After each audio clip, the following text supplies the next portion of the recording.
ગુજરાત। સુરત શહેરના અઠવા વિસ્તારમાં 24 વર્ષીય યુવકની હત્યા કરનાર આરોપી પકડાયો। નાનપુરા ડક્કા ઓવારા ખાતે બે યુવકો વચ્ચે નાના બાળકો બાબતે બોલચાલ થઈ હતી। આરોપી વિશાલ રાઠોડે નિલેશ વળગી નામના યુવક પર ચપ્પુ વડે હુમલો કર્યો હતો। હુમલામાં ગંભીર રીતે ઘાયલ નિલેશનું ઘટના સ્થળ પર જ મોત નીપજ્યું હતું।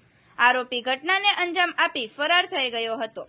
અઠવા પોલીસ ઘટના સ્થળે આવી હત્યાનો ગુનો નોંધી તપાસ હાથ ધરી હતી। પોલીસે ગણતરીના કલાકોમાં જ આરોપી વિશાલ રાઠોડને પકડી પાડ્યો છે।